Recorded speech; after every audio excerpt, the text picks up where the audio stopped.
मतलब उन्होंने बहुत, आपकी बात से बहुत साफ हो गया कि उनके मन में शिवाजी के प्रति सम्मान का भाव नहीं, राहुल गांधी के प्रति बचाव का भाव था।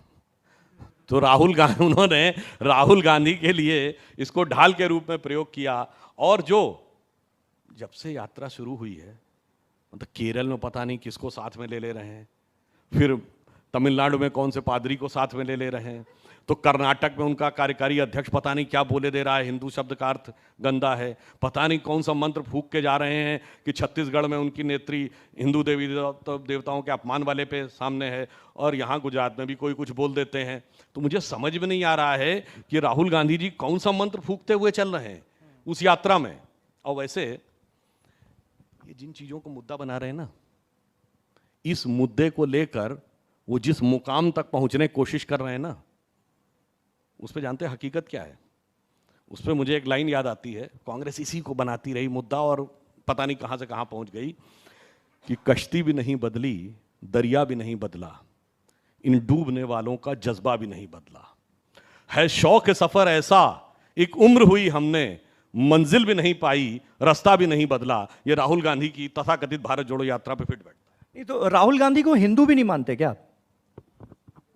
देखिए, हिंदू होना और हिंदू होने पर स्वाभिमान करना, दोनों में जमीन आसमान का अंतर है। इसलिए मैं ये कहना चाहता हूं, अगर राहुल गांधी और कांग्रेस पार्टी को इस बात के ऊपर रंच मात्र भी कॉन्फिडेंस है, तो जो मैंने शब्द बोला वो शिवाजी के उस वाक्य के साथ खड़े तो हों कि राखी हिंदुवानी हिंदुवान का तिलक राखी, बोलो तो कि स्मृति पुराण और वेद को साथ में रखा, मगर वो बोलने को तैयार नहीं है। इसलिए मन में संदेह उत्पन्न होता है कि उनके लिए वो क्या कहते हैं, मैं हिंदू हूं, हिंदुत्ववादी नहीं हूं। उनके नेताओं ने कितना बड़ा अपमान किया, कहते हैं हिंदुत्व शब्द 100 साल पुराना है। अरे नानक किताब पढ़ ले, उन्होंने लिखा है 10वीं शताब्दी से हिंदू शब्द का प्रयोग है।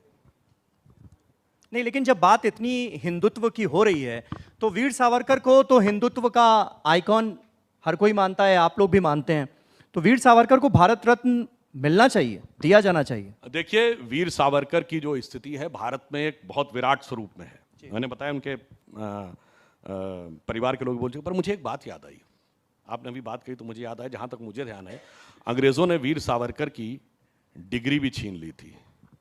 नेहरू जी की छीनी थी क्या? कांग्रेस के किस नेता की डिग्री छीनी थी उन्होंने कि अब ये इंटाइटल्ड नहीं है वो करने के लिए? इसीलिए मैं कह रहा हूं बहुत सारी चीजें हैं, देखें तो खत्म हो जाएगा। अरे आपको पता है, मैं ऐसे भी उदाहरण आपको बताना चाहता हूं। सब